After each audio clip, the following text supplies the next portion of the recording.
오늘부터는 내가 너희에게 복을 주리라는 제목으로 말씀을 전하도록 하겠습니다. 이스라엘 백성들이 바벨론 포로 생활을 70년 동안 하지 않았습니까? 70년 바벨론 포로 생활을 마치고 그들이 고국으로 돌아오게 되는데, 고레스라고 하는 페르시아 왕의 칙령에 의하여서 이스라엘 백성들이 고국으로 돌아옵니다. 그러니까 이스라엘 백성들이 그 당시 한 5만 명 정도가 돌아오게 되는데, 당시 고레스 칙령의 내용이 무엇이었습니까? 너희들 가서 하나님 성전 건축하라. 그것이 바로 이 고레스 칙령의 내용이었습니다. 따라서 이 성전을 짓고자 하는 열망이 있는 자들, 성전을 짓고 하나님을 예배하고 다시금 제사장 나라가 회복되어져서 열방하게 복을 나눠주는 그런 나라가 되도록 하는 그런 비전을 가지고 있는 5만 명의 사람들이 돌아왔다라는 것이에요.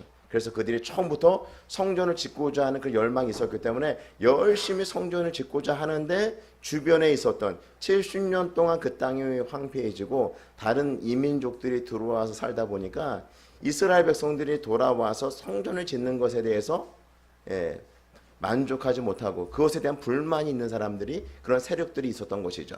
그래서 그런 세력들에 의하여서 성전 짓는 것들이 방해를 받게 되다 보니까 이들이 성전을 짓지 아니하고 무려 16년이라고 하는 시간 동안에 자기 집을 짓고 자기 일에 빨랐다라는 것이에요. 그러니까 성전은 황폐한 상태에 있었는데 그냥 먹고 사는 그 일에 집중하고 이스라엘 백성들이 살았다라는 것이죠. 그러니까 하나님께서 보시기에는 물론 주변 나라에 방해가 있었기 때문에, 주변 민족들의 방해가 있었으므로 성전이 그렇게 짓는 것이 원활하지 않았지만, 이제는 성전을 지을 만도 할 때가 됐는데 이스라엘 백성들 뭐라고 말하는 것이에요? 아직 성전을 지을 때가 되지 아니하였다.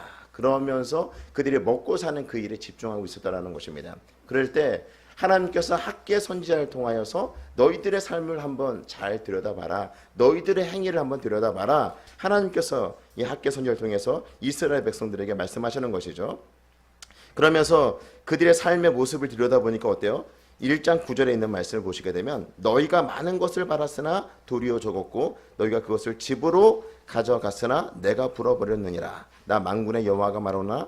이것이 무슨 까닭이냐? 내 집은 황폐하였으되 너희는 각각 자기의 집을 짓기 위하여 빨랐습니다.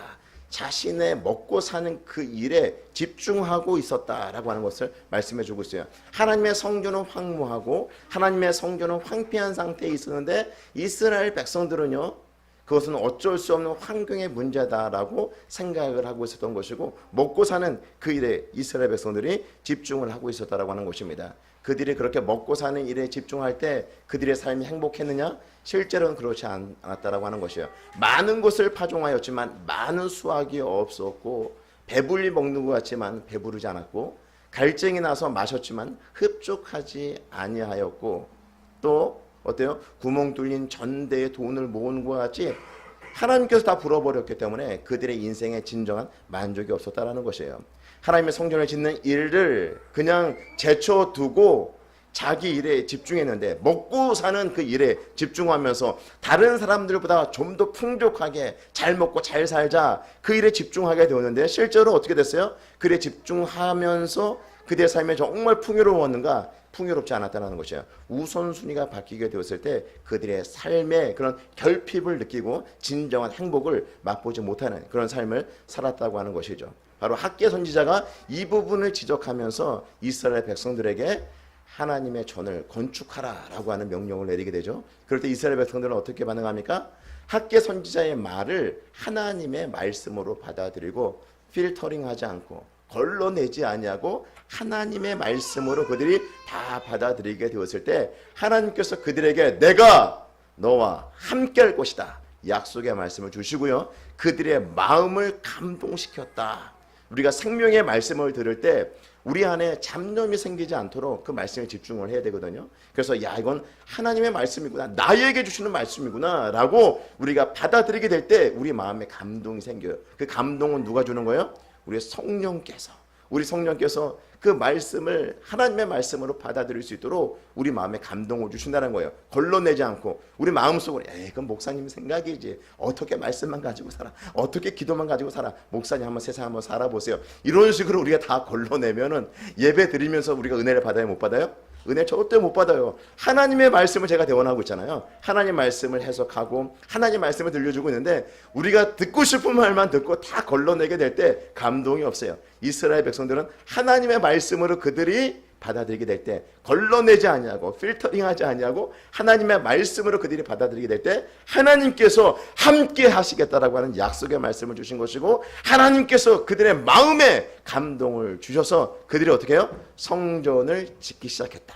16년 동안 성전을 짓지 못하고 아직 성전을 지을 때가 되지 않았습니다 라고 말했던 그들이 하나님의 말씀을 걸러내지 아니하고 하나님의 말씀을 받아들이게 되었을 때 하나님께서 감동을 주셔서 그들에게 성전을 건축할 수 있도록 만들어 주셨다고 하는 사실이죠. 성도 여러분, 우리가 하나님 말씀대로 이제 살겠습니다. 하나님 뜻대로 살겠습니다. 성경에 있는 말씀을 읽어보니까 하나님 뜻이 이렇군요. 이 말씀대로 살겠습니다. 우리가 결단한다고 해서 우리의 의지대로 우리가 삶을 살아가는 것이 아니라는 것이에요.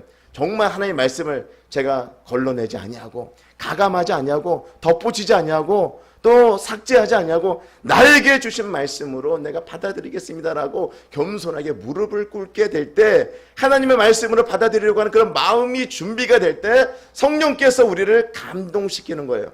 성령께서 우리를 감동시켜서 어떻게 한다? 하나님의 말씀대로 살 수 있도록 만들어 주신다고 하는 사실이죠. 정말 감동적인 예배를 드리고 싶습니까? 예, 감동적인 은혜가 충만한 예배를 드리고 싶다라고 한다면 하나님의 말씀을 우리 마음으로 받아들이는, 그리고 걸러내지 말고 때론 나에게 손해가 있다 할지라도 때론 나에게 헌신을 요구한다 할지라도 우리가 그 말씀을 걸러내지 말고 하나님의 말씀을 받아들이게 될 때 하나님께서 우리에게 감동을 주는 줄로 믿습니다. 바로 이것이 이스라엘 백성들이 성전을 건축하게 된, 다시 시작하게 된 계기가 된 것이에요. 그런데 이들이 열심히 성전을 짓기 시작하는데 또 다른 문제가 생겼죠. 또 다른 문제가 뭐냐면 열심히 성전을 건축하고 열심히 그들이 하나님께서 기뻐하신 일들을 하게 되면 우리가 은연중에 기대하는 게 뭐예요?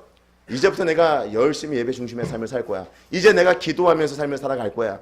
이제 내가 하나님 중심으로 삶을 살아갈 거야 라는 생각을 가지면서 우리 마음에 갖는 생각이 뭐예요? 내가 이제 이렇게 기도하고 이렇게 예배 중심의 삶을 살아가면은 우리 하나님께서 우리의 삶을 형통케 하고 우리의 삶을 잘 되게 만들어주고 길들이 열려지게 되고 그리고 물질적인 복도 우리 하나님께서 가득가득 부어주셔서 정말 하나님 섬기는 것이 재미나게 만들어주셔야 되는데 그렇지 않을 때도 있다는 것이에요. 이스라엘 백성들이 성전을 열심히 건축하고 있는데 어떤 문제가 발생했냐면은 솔로몬 성전을 본 사람들이 있는 거예요. 솔로몬 성전. 바벨론 포로로 끌려가기 전에 솔로몬 성전을 본 사람들이 바벨론 포로에서 돌아와서 성전을 짓는데 그들이 가지고 있는 그 빈약한 재료, 그들이 가지고 있는 그런 재능, 그들이 가지고 있는 시간과 물질을 가지고 성전을 짓고 있는데 그 성전이 어떤 성전이에요? 솔로몬 성전과 비교했을 때 너무나도 보잘것없고 형편없는 성전이죠. 과연 하나님께서 이런 성전에 하나님께서 임재하실 것인가? 하나님께서 이와 같은 성전에 계실 것인가? 라는 그런 생각을 하게 될 때 그들이 낙심을 한 거예요. 1차적으로는 솔로몬 성전의 영광을 본 사람들이 낙심을 한 것이고 2차적으로는 그 사람들의 말을 들은 젊은 사람들 열심히 힘을 내어서 성전을 지으려고 하는데 야, 이 성전 아무리 멋있게 진다 하더라도 솔로몬 성전만 못해. 이런 말들을 하니까 어때요? 성전을 짓고자 하는 사람들의 말이 성전을 짓고자 하는 사람들의 그 열심이 어떻게 해요? 사그러들 수밖에 없는 거죠. 다시금 낙심이 되는 거예요. 야, 이건 괜히 져놓고도 사람들에게 욕먹는 건 아닌가. 이렇게 져놓으면 지면 질수록 성전의 모양이 만들어지면 만들어질수록 그들이 더 낙심할 일들만 생길 거라고 하는 그 우려가 생기게 되자 그들이 성전을 짓는 일을 하고 싶지 않았던 것이죠. 그래서 다시 학개 선지자에게 하나님께서 말씀하시는 거예요. 예. 스스로 굳게 하라. 야, 성전 짓는 거 이거 하나님께서 기뻐하시는 거야. 포기하지 마라. 포기하지 마라. 우리가 신앙생활 하면서 열심히 주를 섬기려고 할 때 낙심이 될 만한 일들이 있어요. 예. 우리가 열심히 예배 중심에, 말씀 중심에, 기도 중심에 삶을 살아가면서 우리가 기대하는 건 뭐예요? 잘 되기를 바라는 거잖아. 우리 마음속에 좀 더 잘 되고 좀 더 형통해지는 그런 삶을 살기를 원하는데 실제는 그렇지 않다라는 거예요. 달라지는 것이 눈에 보이지 않을 수도 있어요. 오히려 시간을 뺏기는 거죠. 부부가 교회 나와서 예배드리고 오늘 같은 날은 음식도 만들어야 되고 막 수고하고 집에 들어가면 막 진이 빠질 거 아니에요. 뭐야, 내가 교회 열심히 다녔으면 뭔가 보상이 있어야 되는데 보상은 하나도 없는 것처럼 느껴질 수도 있는 것이에요. 부부가 함께 신앙생활하면서 주일만큼은 하나님께 나와서 열심히 예배드리고 정말 그 하나님의 말씀을 통해서 은혜 받고 돌아가려고 하는데 어때요? 내 일주일 동안 월요일부터 토요일까지 열심히 일했는데 일주일에 한 번 주일만큼은 좀 쉬고 싶은데 교회에 와서 봉사하고 이러다 보니까 쉬지도 못하고 힘만 든다. 이런 생각을 가질 수가 있어요. 그래서 다음 주에는 적당히 예배만 드리고 이제 가자. 이런 생각들을 가질 수가 있는데 똑같은 거예요. 우리가 하나님께 열심을 내고 하나님께 우선순위를 두고 삶을 살아가려고 할 때 우리는요 보다 큰 것을 기대해요. 지금보다 더 나은 그런 어떤 물질적인 복도 기대할 수도 있고요. 형통한 삶을 기대할 수가 있는 거죠. 그런데 당장 그 일이 이루어지지 않을 수도 있다는 거예요. 이스라엘 백성들 하나님께서 명령하신 그 성전을 짓는 일을 시작하는데 그들도 우려가 되는 거예요. 야, 이 솔로몬 성전과 비교했을 때 형편없는 성전을 짓게 되면 과연 이곳에 하나님께서 함께 하시겠는가? 하나님께서 뭐라고 말씀하세요? 내가 이 성전에 너희들과 함께 했을 거다. 내가 너와 함께 했을 거다. 너희들과 함께 할 것이다. 하나님께서 약속의 말씀을 주세요. 만군의 여호와 하나님의 말씀이라. 만군의 여호와라고 하는 것은 온 우주 만물을 통치하고 다스리시는 하나님이라고 하는 것을 말씀해 주고 있고요. 그 입에서 나오는 것은 반드시 지키시는 하나님. 왜? 만군의 하나님이시니까.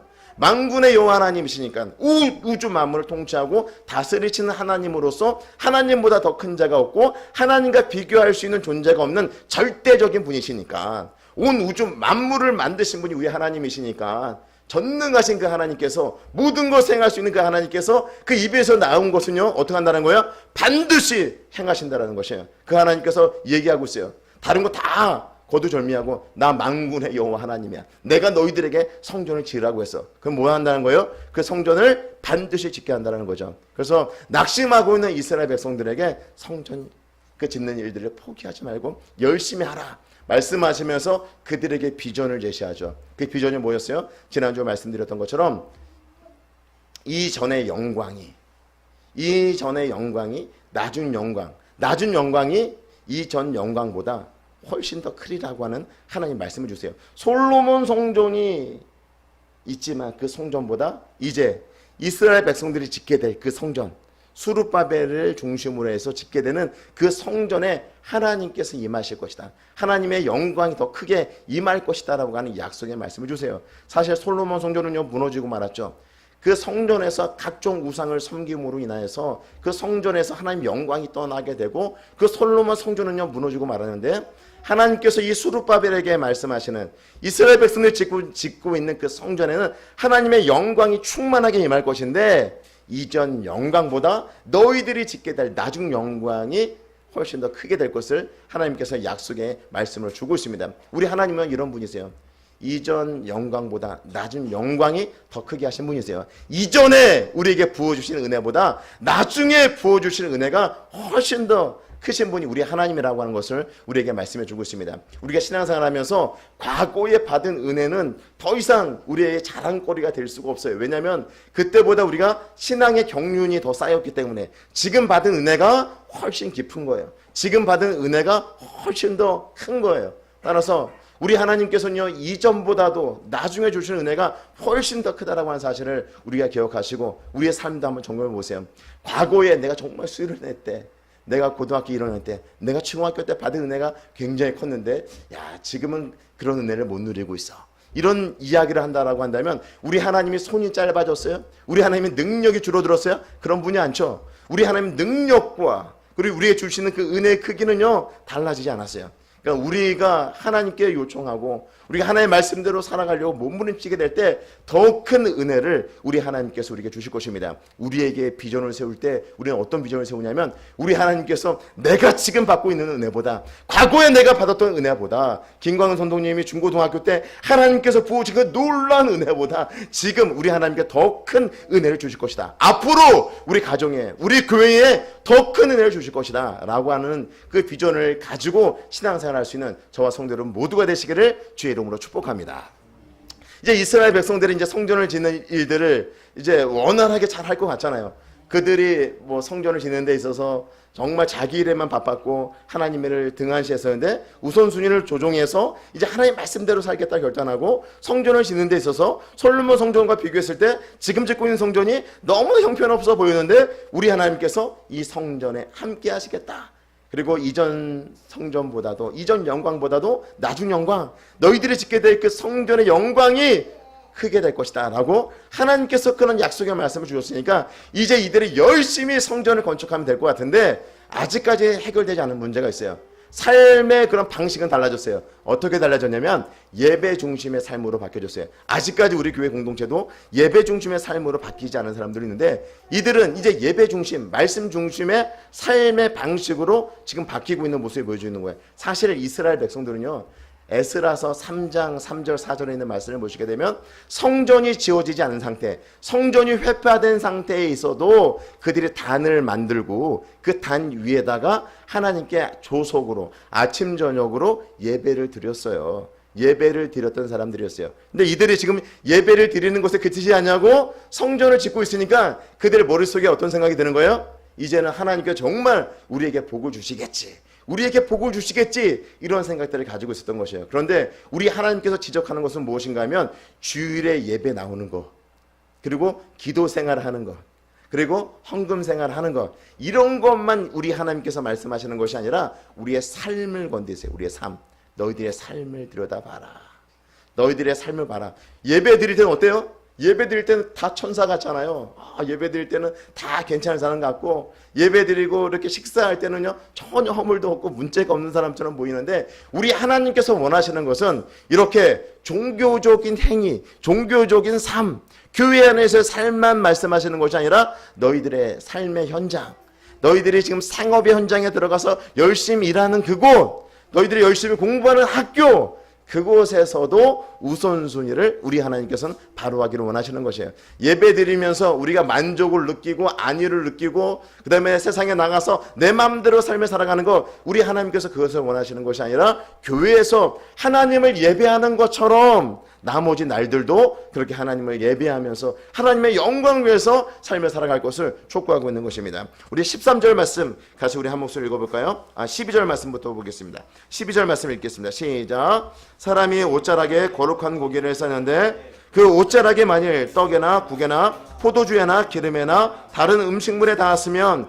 그것이 성물이 되겠느냐 하라. 학계가 물음에 제사장들이 대답하여 이르되 아니니라 하는지라. 고기가 있어요. 거룩한 고기. 하나님 앞에 제물로 드려진 그 고기는 거룩한 고기라 이야기를 합니다. 그리고 그 고기를 싼 천이 있으면 그 고기를 쌓고 있기 때문에 그 천도 거룩한 것인데, 이 거룩한 고기가 다른 곳에 닿게 되면, 그 고기가 이런 피아노에 닿게 되면 이 피아노가 거룩해져요? 거룩해지지 않아요? 닿으면은 그 고기가, 거룩한 고기가 피아노에 닿으면 피아노가 거룩해져요? 거룩해지지 않아요? 성경은 거룩해지지 않는다. 그러면 그 거룩한 고기가 우리 사람에게 닿으면 그 사람이 거룩해져요? 거룩해지지 않아요? 거룩해지지 않는다. 거룩은 전달되지 않는다는 거예요. 거룩은 전염되지 않는다. 거룩은 다른 것을 거룩하게 만들 수 없다. 뭐 이런 얘기죠. 지금 제가 건강하잖아요. 건강한데 누군가 되게 아파요. 되게 아픈데 제가 건강하기 때문에 그 아픈 사람 옆에 딱 가 있으면 그 사람이 건강이 깨끗하게 회복되는 것은 아니잖아요. 그렇죠? 건강한 사람이 아픈 사람 옆에 간다고 해서 그 사람이 건강이 회복되지 않는다는 것이에요. 이렇게 거룩이라고 하는 것은 다른 것을 전염시키지 못해요. 거룩이라고 하는 것은, 다시 말씀드리면, 내가 주일날 이렇게 나와서 예배 드리는 그런 삶을 살아간다고 해서 내 삶의 엉망이라고 한다면 하나님께서 우리의 삶을 기쁘게 받으시지 않는다는 것이에요. 거룩은요, 이렇게 예배를 드린다고 해서, 우리가 기도를 한다고 해서 자연스럽게 우리가 거룩한 삶을 살아가는 것이 아니라고 성경을 말씀하고 있는 것입니다. 이어서 우리 13절에 있는 말씀을 읽어볼까요? 같이 읽어보겠습니다. 시작. 학계가 이르되 시체를 만져서 부정하여진 자가 만일 그것들 가운데 하나를 만지면 그것이 부정하겠느냐 하니 제사장들이 대답하여 이르되 부정하리라 하더라. 반대로 얘기하는 거죠. 부정한 것. 만약에 부정한 것이 다른 것에 접촉하게 되면 그것은 부정이 되어 부정해지지 않아요?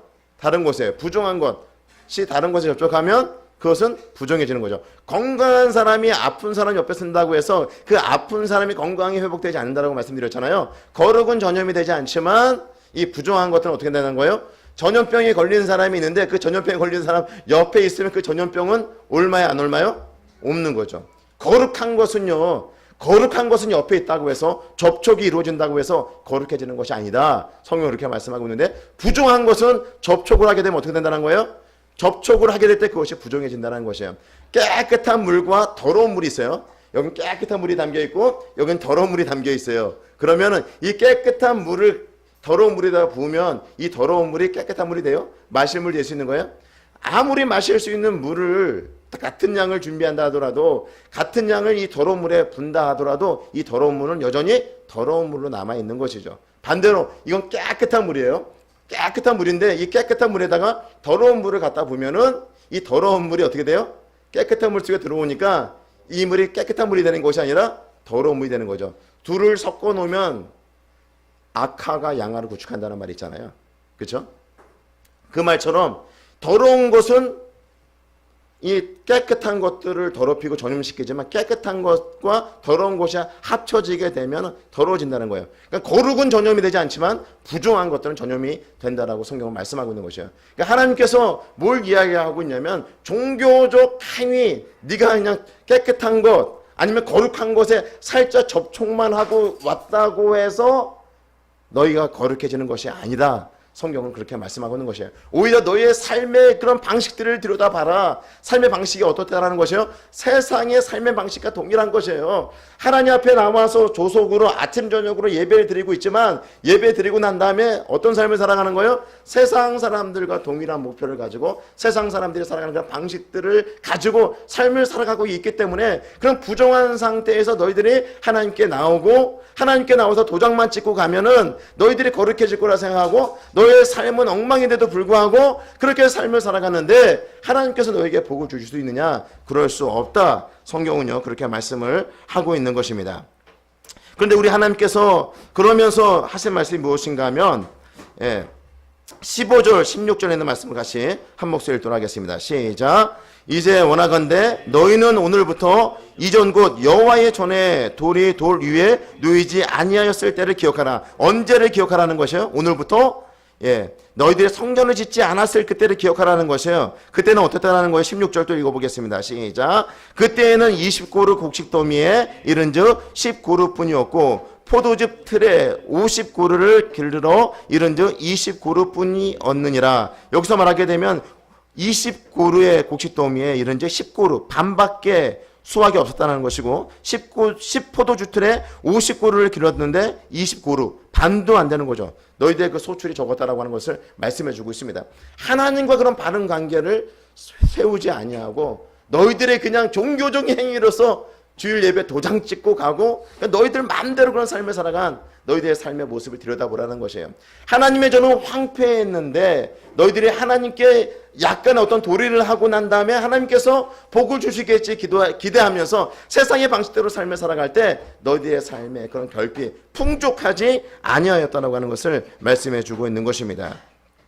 그리고요 17절에 있는 말씀 제가 읽어보겠습니다. 만군의 여호와가 말하노라. 내가 너희 손으로 지은 모든 일에 곡식을 마르게 하는 재앙과 깐부기 재앙과 우박으로 쳤으나 너희가 내게로 돌이키지 아니하였느니라. 하나님께서 때론 징계를 하시는 거죠. 하나님의 백성들에게 징계를 하시는데 그 징계는 어떤 의미의 징계인 거예요? 야, 너 말 안 들었으니까 징계 한번 먹어봐. 그리고 너 아예 멸망의 구렁텅이로 빠져. 이런 의미로서 우리에게 징계를 내리시는 것이 아니에요. 우리가 다치거나 우리가 또 어려운 일을 당하게 될 때 우리가 생각을 하게 되잖아요. 지난날의 삶들을 내가 어떤 삶을 살아갔는가. 아, 내가 말씀에 순종하지 못했구나. 하나님과 그런 친밀한 관계를 유지하지 못하고 내가 삶을 살아갔구나. 이런 생각들 하면서 오히려 내가 어려운 일을 당하게 될 때 하나님께로 더 가까이 나올 수 있는 계기가 되는 거죠. 그런데 내가 신앙생활하면서 난 특별히 잘못한 것도 없고 정직하게 하나님의 말씀대로 삶을 살아갔는데도 불구하고 어려운 일들을 당하게 될 때 우리는 예수님의 고난을 생각해 볼 수 있는 거죠. 우리 주님도 애매하게 그리고 까닭 없이 고난도 당했는데 우리가 주님의 고난을 묵상하면서 인내하면서 어려움들을 이겨나갈 수 있게 된다고 하는 사실이죠. 이렇게 하나님께서는요, 때론 우리의 어떤 삶을 흔들어 놓음으로 통해서 무엇을 하기를 원하세요?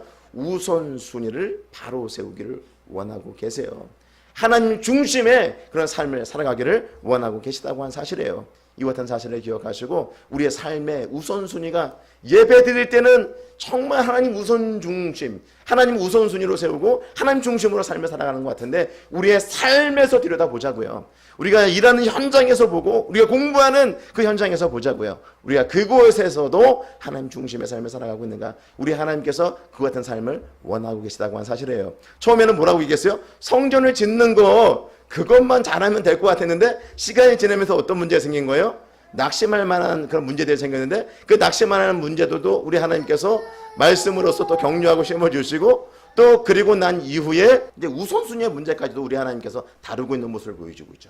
우선순위. 그러니까 성전을 짓는 것으로만 끝나지 말고 뭐까지 잘하라?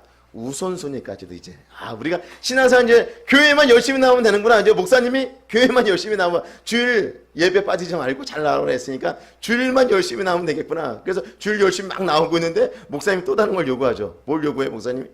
삶에서도 똑바로 사세요. 삶에서도 제대로 사셔야 됩니다. 삶의 우선순위도 하나님과 바른 관계를 회복하셔야 됩니다. 이런 부분까지도 제가 여러분들에게 요구하죠.